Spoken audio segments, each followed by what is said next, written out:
Guys, welcome to our another mini blog. সবাই কেমন আছো? আশা করছি সবাই খুবই ভালো আছো, সুস্থ আছো। আর আমিও মোটামুটি আছি। খুব ভালো তো বলতে পারা যায় না, মোটামুটি আছি। অনেকেই বলেছে যে দিদি, মানে আমার অনেক অকেশন চলে এসেছে, কত অকেশন আমার পেরিয়ে গেছে জানো, আমি এখনও তাও ভিডিও দিইনি।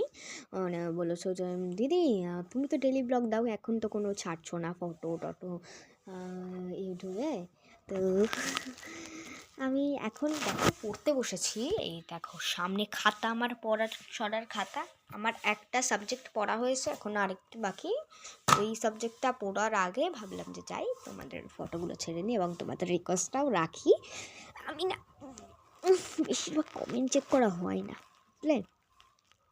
তাই বলছি যে আমাকে কমেন্টটা করো ঠিকভাবে, এবং আমি কমেন্ট চেক করে কিছুই নয় ভাই, কেউ আমাকে কমেন্টই করে না।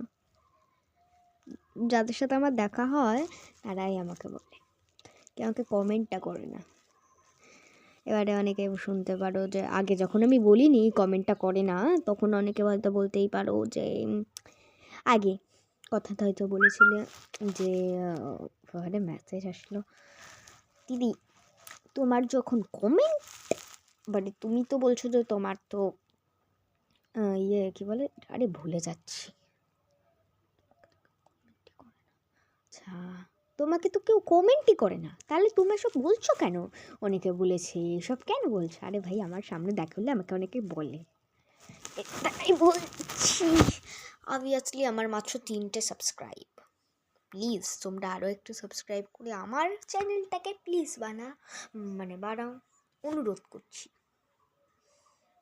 অতটাও করো না যে অনেক সাবস্ক্রাইব লাইক হয়ে যায়, আমার অতটাও লাগবে না, আমার লাগবে না সাবস্ক্রাইব। একটা দুটো একটা দুটো বলতে পারি না, একটু বাড়াও প্লিজ, আমার রিকোয়েস্টেড রইল। প্লিজ এইটা আমার রিকোয়েস্টেড, প্লিজ প্লিজ। আমি দেখো তোমাদের কথা রেখেছি, তাহলে তোমরা যদি আমার কথা রাখো, প্লিজ প্লিজ প্লিজ। আর প্রথমে আমি যেইটা ছেড়েছিলাম, একটা প্রথমে বউ ভাতে আর একটা বিয়ে বাড়ি ছেড়েছিলাম না ফটো, দ্বিতীয়ত একটা সরস্বতী